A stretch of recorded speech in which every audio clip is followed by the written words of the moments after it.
புரிய வைத்தேன். ஆனால் நீங்கள் தான் புரிந்து கொள்ளவில்லை. இப்பொழுது என்னுடைய தாக்குதலை சமாளிக்க தயாராக இருங்கள்.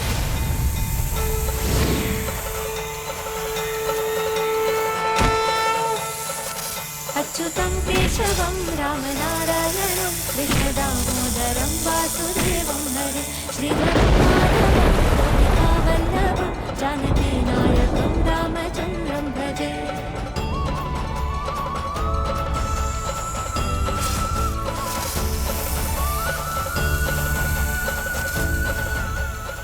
நீ செய்யும் தவறுகள்,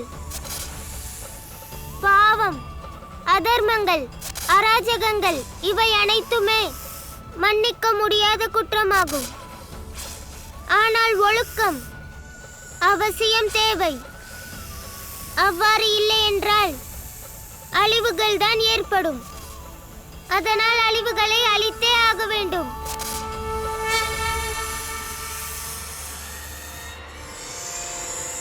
கருணாகமே, அனைவரையும் நீ அதிகமாக பயமுறுத்தி விட்டாய். இப்பொழுது உன் தவறுக்கு தண்டனையை அனுபவிப்பாய். அதற்கு பிறகுதான் யாரும் உன்னை நினைத்து பயப்பட மாட்டார்கள். யமுனை அனைவருக்கும் சொந்தம், உனக்கு மட்டும் சொந்தமல்ல.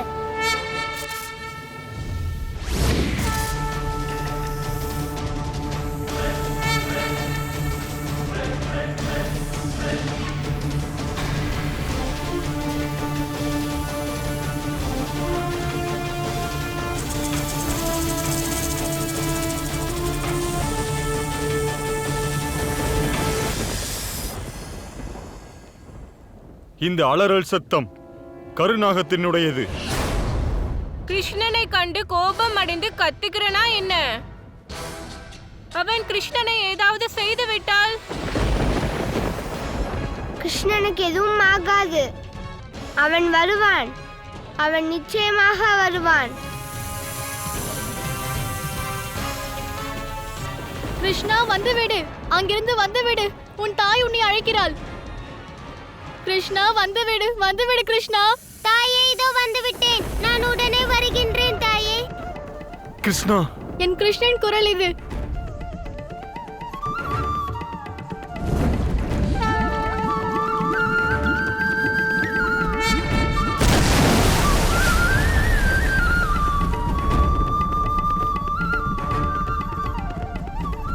கிருஷ்ணா,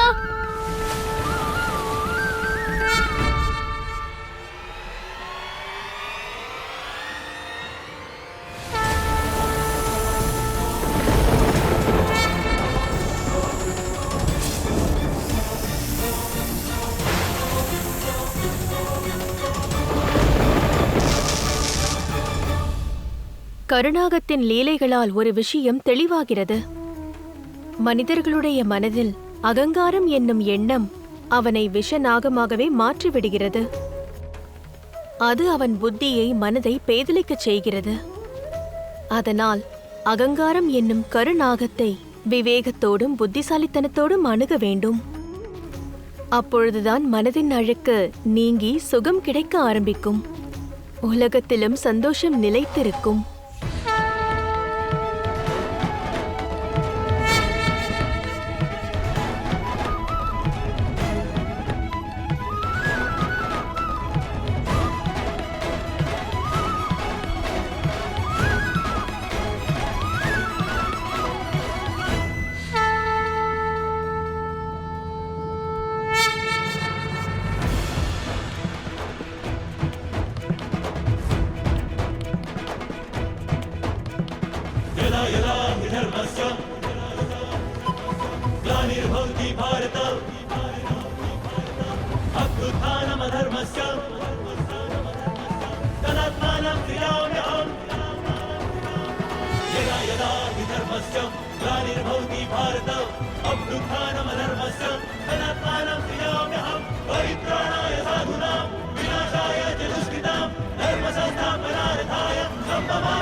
இது மட்டுமல்ல தேவி, இந்த லீலையில் ஆழமான அர்த்தங்களும் மறைந்துள்ளது. கிருஷ்ணன் அவனை முழுமையாக அழிக்கவில்லை. அவன் மனதிலிருந்த கெட்ட எண்ணங்களை அழித்து விட்டான். துஷ்டனை அல்ல, அவன் தோஷத்தை அழிப்பதே முக்கியம். விஷத்தை அல்ல, விஷம் கொண்ட எண்ணங்களை அழிப்பதே முக்கியம். ஆதலால் இந்த கருநாகம் நேர்மையின் பாதையில் நடந்தான். அவனுக்கும் ஒரு சந்தர்ப்பம் கிடைத்தாக வேண்டும். இதுவே தர்மமாகும், இதுவே நியாயமாகும். நீங்கள் எல்லாரும் என்ன செய்கிறீர்கள் என்று உங்களுக்கு தெரியுமா? அதர்மத்தை பூஜிப்பது மிகப்பெரிய அதர்மமாகும். இந்த பாவி இருக்கிறானே, இவன் ஒரு அதர்மி நாகம். இவனுக்கு எதற்காக பூஜை ஆராதனை செய்கிறீர்கள்? பெரிய வார்த்தைகள் எல்லாம் கூறாதே கிருஷ்ணா. அங்கிருந்து கீழே இறங்கி வா. கிருஷ்ணா, தயவு கூர்ந்து கீழே இறங்கு. அண்ணா கேளு, கீழே இறங்கு கிருஷ்ணா. அங்கிருந்து கீழே இறங்கி வா. இதோ தாயே வருகிறேன்.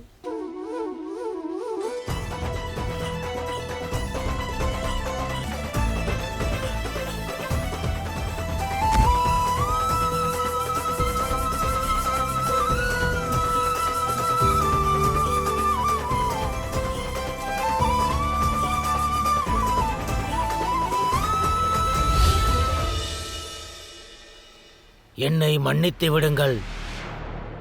நான் அகங்காரத்தில் என்னையே மறந்து போயிருந்தேன். இன்று என் அகங்காரத்தை அழித்து இந்த சின்னஞ்சிறு மழலை பாலகன் என்னுடைய அடையாளத்தை காட்டிவிட்டான்.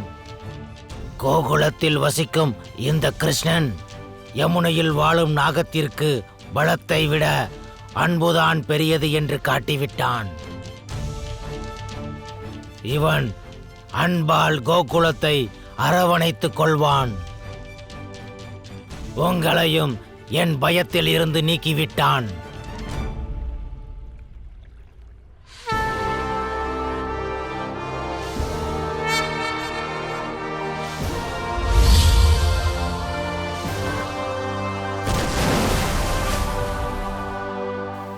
ஆனால் நாராயணா, இப்பொழுது கிருஷ்ணன் நிலை என்ன?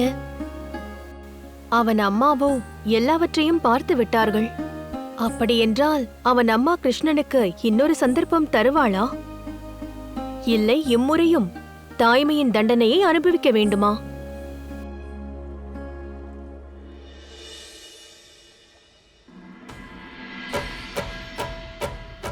முதலில் அந்த பூத நாயகியை வதம் செய்தாய், பிறகு பெரிய மரங்களை சாய்த்தாய். இன்று கருநாகத்தையும் நீ பணிய வைத்து விட்டாய்.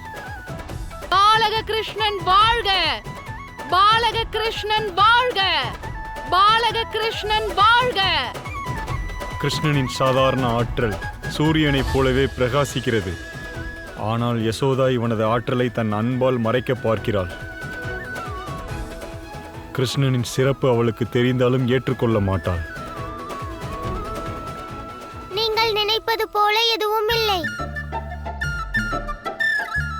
நான் என்னுடைய அன்பான தாயின் கிருஷ்ணன் மட்டும்தான். என்றும் தாய் திட்டுவார்கள் என்று நான் அஞ்சுகிறேன். போதும், இனிமையாக பேசி பேசியே என்னை மயக்கி விடுகிறாய். இவன் என்ன செய்தாலும் என்னை பற்றி நினைப்பதே இல்லை. இவன் வளர்ந்து விட்டானே தவிர இவனுக்கு எப்போதுதான் அறிவு வருமோ? எதை பற்றியும் யோசிக்காமல் யமுனையில் குதித்து விட்டான். உனக்கு ஏதாவது ஆகியிருந்தால் என்னோட புத்தியை விட்டு விடுங்கள் தாயே. ஆனால் உங்கள் புத்திக்கு என்ன ஆயிற்று தாயே? போயும் போயும் அந்த கருநாகத்தை பூஜிக்கிறீர்களே, இவர்களை போய் யாராவது பூஜை எல்லாம் செய்வார்களா? ஆமாம் ஆமாம், நீ ஒரு பெரிய புத்திசாலிதான். யாரை பூஜிக்க வேண்டும் பூஜிக்க கூடாது என்று உனக்கு தெரியுமா? ஆமாம் ஆமாம், எனக்கு நன்றாக தெரியும்.